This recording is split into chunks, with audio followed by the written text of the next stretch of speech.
What is up, everybody? Dan and the Fireman here. I'm comfy in my chair if you're watching this on YouTube, but if you're listening to it on Spotify, nice little segue here is that we do have this podcast on Spotify. We also have the After the Ride on Spotify. It will be in the link in the description on YouTube, but you could also just search for The Battle After Dan and the Fireman on Spotify if you'd like to. But anyways, I want to talk to you guys about something that I'm starting to learn a little bit more, and it's something that I've always known, but I like to do the why and research more and more and more and figure out why I think this way, why I act this way, why all these different things that I feel are natural and normal, if they're socially acceptable, not socially, but acceptable in different areas. And I'm trying to figure out how to make it work. And I've been in the car for the past 4 hours, 3.5 hours, going from Yuma to Tucson. Literally just got home. Kids are unpacking. My wife is showering. I just jumped straight in here. I put the camera back up, and I wanted to talk to you guys because it's something that just kind of hit me, and I want to keep it for myself also as a video journal of this, or as just an auditory journal if you're on Spotify.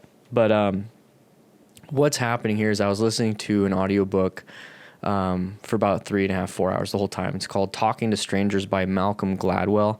It's his new book, and I plan on getting a lot of his older books because I really like this book so far. And he's the type of person that kind of dives into the why of things, not necessarily the how. So I start to get that little kinship with him, is that I'm consistently trying to figure out why this works, why this doesn't work. Why is my gut feeling saying this? Just these different things of why. I tend to not run on the hows and whats. I think of whys, which is weird. And I'm trying to figure out more of that. So in this book, it's called Talking to Strangers, and it's basically, to comprise it a little bit lower. And this is definitely an endorsement for his book, but I'm not sponsored, obviously, because he's doing fine himself. But it's basically boiled down to how we tend to trust. We're a trusting species. We default to truth and to trust.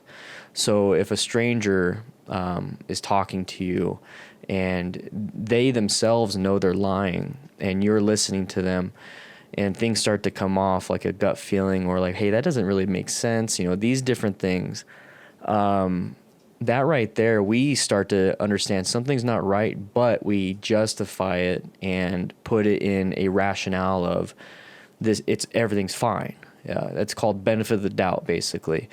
And that, as humans, we tend to do that. And he talks about one person that doesn't do that, and he goes into depth about that. And I'm thinking to myself, oh my gosh, I'm that one person that doesn't do that. And he talks about in the book, so in the first 4 hours anyways, how he's pretty much kind of like on the outside of society. And I'm thinking, wow, I'm a lot like that, but why? And he's saying that the person that is on the outside of society, he is a person that does not trust people. He doesn't give benefit of the doubt. If something doesn't look right, he digs and digs and digs, basically.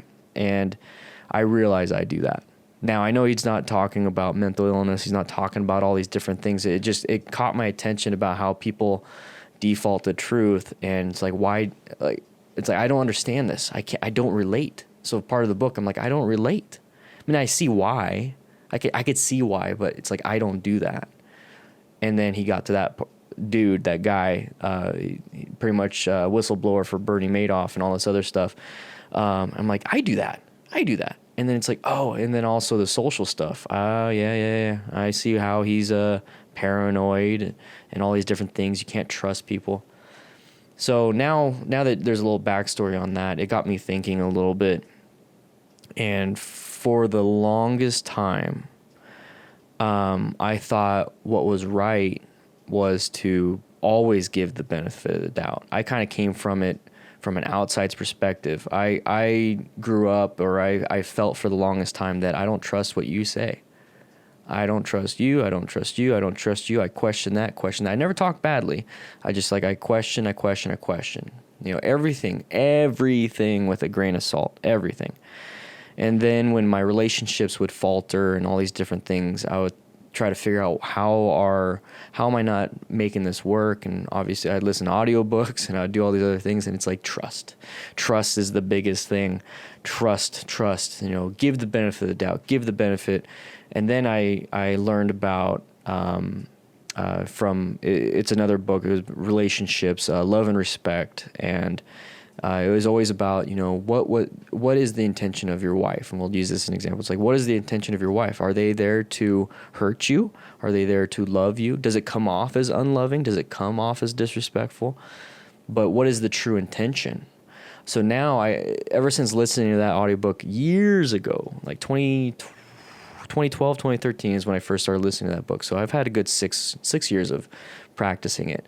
So now I look more into the intention. It's like, I feel like you're lying to me, but what would your intention be to do that? Like, what would you gain? Who are you to do that? And, as a stranger coming and talking to me, I would kind of do that with myself, like, what do you want? What's your intention behind this? Why are you being nice? Why are you being disrespectful? Why are you being mean to me? It's like, there's an intention behind it. Are you choosing to be mean to me? Are you trying to be mean to me? Or is it just coming off with a different cultural difference? All these different things. And I learned to figure out the intention, but then I also learned that once somebody's built up enough character, like my wife, it's like, well, her intention's always pure. Her intentions are not to hurt me. And if she does do something like that, she will apologize. So I can trust fully with that. So I only have a select few of people that I trust fully because of a relationship that I've built over a very long time. And I think a lot of you guys might be in the same boat as that, is that you'll have maybe friends or acquaintances that you've had for 5 years and they haven't reached that yet. For me, I only have 2 people, and that is my wife and then Matt, and then anybody that is associated that I trust with him and his words, basically. And the same thing with my wife. And that was with my husband, with my friend Matt, that was developed over the course of since like 2006. So long time. My wife less so, but spending more time in choosing her and figuring all these things out I have. It's probably bitten me in the ass with my 2 previous wives. But anyways, so I start to think, why am I thinking that everybody is wrong? Why am I having to question? Why am I having to do why and why and why? And how does that help, or how does that hurt me as a person? The trusting part, it's like, well, I don't need to have 100 friends. I don't need to do this. I don't need to do that. But it's hurt me in ways to where when I'm questioning why, it just makes me to where I want nothing to do. I want nothing to do with a lot of people, and that hurts me in the social aspect. But then to help me, and we can kind of bring this to motorcycling, is that since I'm so cautious, so paranoid, so trying to figure out, why people are doing things, it's made me a better motorcycle rider, because it's like, why is that car coming out? Why is that, why is there a speed limit? Why is there the caution sign? Why is there this? Why are my brakes the way they are? Why is the front brakes more powerful than the rear brakes? It's like, because of the weight transfer. And I just start to think of all these different things, and it really puts me down into this spiral, and it's tough on that. And I just keep thinking to myself, it would just be easier if I just trusted things. It'd just be easier that I trusted everything, It would just be so easier. And during the book, there's all these people, all these investigators, all these spies, all these people that at the time they rationalized some type of truth in their head from the liar, from the other spy, from the whoever. And then after the fact, they're like, you know what? When I was questioning this person and they paused and they looked at me, I thought that was odd. But then I rationalized it like, well, maybe this person's doing this because of this, so it's not a big deal. But it turns out later on with forethought, you guys know what I'm talking about. They came to the conclusion, that's the moment that they feel like they got caught. That's the moment that their lie is unraveling and I didn't catch it. I just assumed they were telling me the truth. I never had that problem. I go the other way. I see that, and this is where it's pulling back into the mental health thing, is that I see people have a tick, have a body language gesture, have a change in tone in their voice, having the words come out in a way that is not typical to that person or to a normal human being. Their eyes change. They'll look different ways. They won't look at me. They'll do this. What they did 5 minutes earlier is not the same as 5 minutes now. And I feel like that has helped me in EMS and firefighting. It's going to save my life. And I think a lot of police, same thing. And then I also think a lot of, military, same thing. It's like you're trained to do that. You're definitely trained in these areas to not do that. And I thought maybe that's where I got it from. And once again, I didn't trust my own brain. I thought, why? And I've always felt this way. So it's not something that was trained in my head. It was just something drilled even more into my head to not trust, to not, these different things. And it's like, well, can I trust my brain? I don't know. That's another topic. But that's something that I think that might have been, that stems from anxiety. And anxiety is like a heightened sense of paranoia, basically. It's things that shouldn't cause a fight or flight symptom causes it in those with chronic anxiety, generalized anxiety, all these different things. Like, getting a phone call or seeing that you have an email unopened, like all of a sudden it pops up, or a text message or a notification on social media. It's like, you have to know. You have to know, and it gives you this like feeling. And I'm thinking to myself, do normal people feel that? Do they just know that it's going to be something good? They trust something that's good? Me, it's like, it's going to be something. There's something. And most of the time it's not. So, I start running into these problems with that of this heightened anxiety. And it's like that paranoia. It's like that gut feeling of, I don't trust this. I don't trust this. I don't trust you. I don't trust a stranger. I don't trust what you're saying to me right now. And it's helped me a lot in some things, but then now I'm starting to realize that is definitely outside the norm. I have stood on, like, I have fought battles that I know that I was right. Like, it was socially right. But it wasn't, like, nobody would accept. I learned to stop doing that. But there's just things that I feel like, it's like, why am I on the outside looking at everyone being dumb? I'm looking, it's like, why is everyone doing this crap? It's like, this isn't right. Like this, and this. And I can see the subtle clues and I can see the subtle things. And I think that really does come from an anxiety. I think it's like every little thing is heightened. That person shifting their eyes is heightened. Person shaking their leg. Right now, I'm moving my leg. I have anxiety right now. My leg is just consistently shaking. It's like, why is that shaking? Why am I picking my finger? Why? All these different things. And I'm starting to understand that is not the norm. The norm is literally to trust, to give the benefit of the doubt, but it does get some people in trouble doing that. So there's a time and place for it. So I mentioned that I have that trust with my wife, and then Matt, and then people associated with Matt, people associated with my wife. I have a tough time trusting my kids. I have a trust issue with a lot of people, a lot of things. It's hard to build trust with me.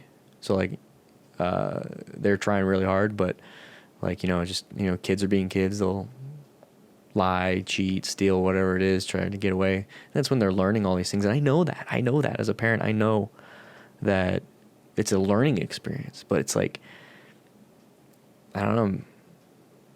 It's definitely a learning experience. It definitely is a learning experience. And I try my best to give the benefit of the doubt, but it's like, those are like the most common things that I see out there. Like, I tend to just get away from people, but then obviously I'm here as a parent, and I can't get away from kids and family. So it's just interesting. And this is definitely a mental health podcast, because like, I'm trying to figure out how you guys are following along with my brain right now. But I know a lot of you guys are sitting there, and I've seen the comments on YouTube and everywhere saying it's like, wow, it's like your brain works like mine. So I know I'm talking to a familiar audience. It's just crazy. If to sum it all up, if I can, again, is that I just have an inherent take it with a grain of salt, while everyone else has a give them the benefit of the doubt. Grain of salt over here, benefit of the doubt over here. And I'm trying my best to learn to give the benefit of the doubt, which is my wife. She gives the benefit of the doubt all the time. And I'm trying to teach her to get a grain of salt type thing. And I'm realizing most people live in the benefit of the doubt camp. And those of us that either have anxiety, I'm still learning, anxiety, PTSD is a form of anxiety, depression, anything that culture maybe, where we give grain of salt. And I'm still in the process and everything of learning why I'm in this camp and why I'm not towards the middle or even towards, the benefit of the doubt. And should I care to be in the benefit of the doubt camp? Should I stay in the grain of salt, but how do I make it work socially? So I'm in the process of that. And maybe some of you guys are past me. But man, it's the more I think about the mental health, and it really is mental illness.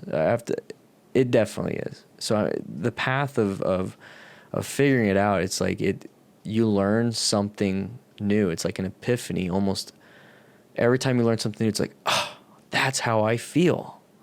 That is why. That's crazy. Now I know why, but now I'm off to the next one. And I think that's going to go for the rest of my life. I honestly think that's going to go for the rest of my life.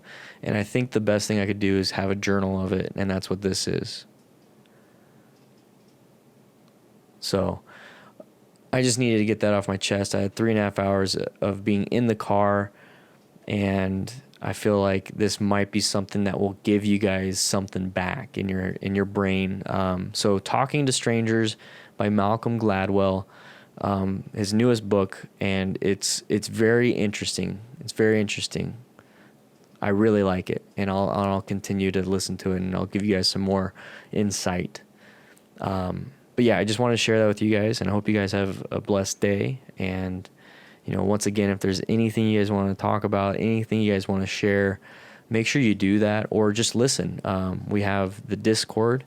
It's a partnered Discord. It's verified so that we have a very good code of conduct in our server. 2,100 or more members right now, roughly 500 on at any time. And I started it originally for the mental health section, a place for us to communicate kind of on a private place where we can talk. And it's used every day. And if you just want to sit and listen, or if you want to share your own story, or to help somebody else and therefore helping yourself, please do so. Please do so. Only positivity only, though. We only accept that there. So link will be in the description on the YouTube channel after the ride, and then in here, or you can find it on any Dan Dan the Fireman video. Okay? But yeah, hope you guys have a great time for the rest of the day. That's all we have, right? Every day. Every day is a new day. All right. I'll see you guys later.